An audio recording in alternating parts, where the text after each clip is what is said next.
Assalamualaikum warahmatullahi wabarakatuh. Thank you for the opportunity. Allow me as a speaker who is a representative of the RPD team, where I stand as the government team against the motion this House regrets the increased use of the buy now pay later economic model by startup. As for the table of the content that I will discuss is context, definitions, stance, arguments, and bibliography. The first is context. Shopping is one of the activities in which transactions between sellers and buyers apply to meet certain needs. Items purchased when shopping are generally used to meet the necessities of life, for example about food, clothing, and various other needs to facilitate their activity.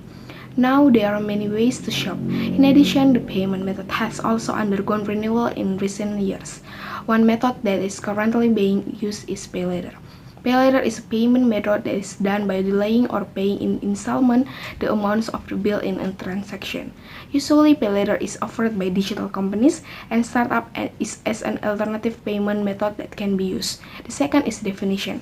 Buy now pay later is a service offered by retailers and third-party providers that allows consumers to purchase product immediately but may delay payment. In many cases, consumers can also pay off the product in installment over several weeks or within an agreed period of time. The term startup refers to a company in the first stage of operations. Startups are founded by one or more entrepreneurs who want to develop a product or service for which they believe there is demand.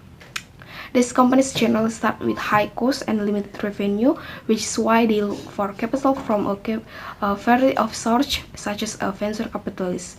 The third is stance. I agree with the motion because of the 6 points which I will explain further in my arguments point.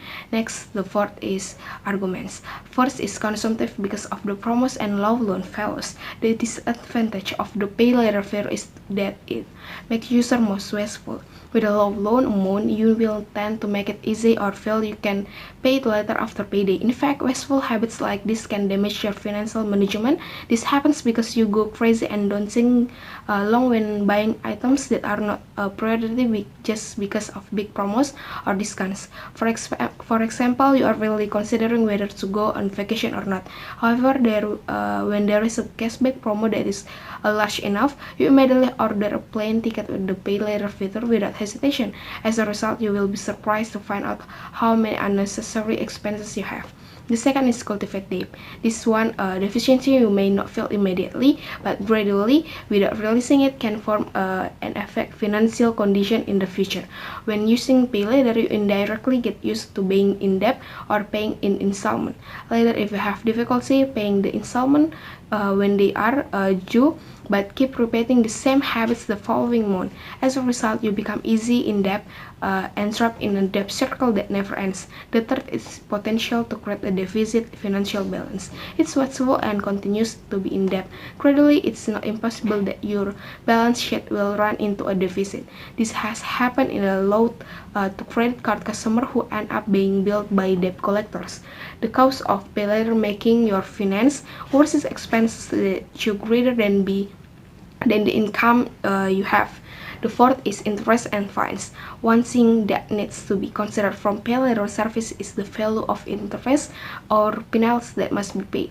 Before using it, you need to understand that this fee applies installment interest that must also be paid. In addition, if you experience delays in paying the loan, there are costs such as fines. So make sure you have read all the terms of fines, interest, and other fees carefully. Also, adjust to your abilities. If you feel it is quite burdensome, you should not need to force it so that it does not become a problem in the future. Fifth is inflate bills. In the pay later transaction system, there are usually additional administrative and management costs. The payment system for the service requires an additional admin fee that will be charged to you when making a payment. When we calculate this, costs can make the price of the purchase cards much more expensive than the direct payment system. You must follow all the conditions that have been made by the company that provides this feature.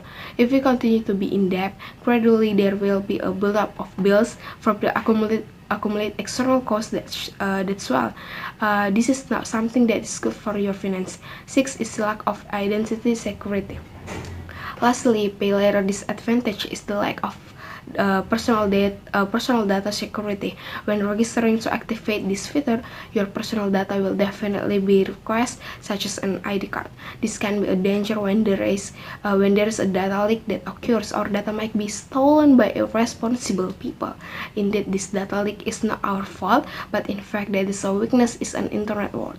Things like this are quite risky because there are various loopholes for committing crimes. Worse yet, there is the possibility of your identity being hacked by a responsible person. In addition, there is usually a column to fill in an emergency number that can be contacted to remind you of the bills you have, so that not only personal data is at stake, but other people's data can also be hacked. Therefore, make sure to think twice before actually deciding to use the service. That's all the argument I can present. Once again, I strongly agree with this motion. Here are some source and reference that I got. Thank you for the opportunity that has been given. More and less, please forgive me. Wassalamualaikum warahmatullahi wabarakatuh.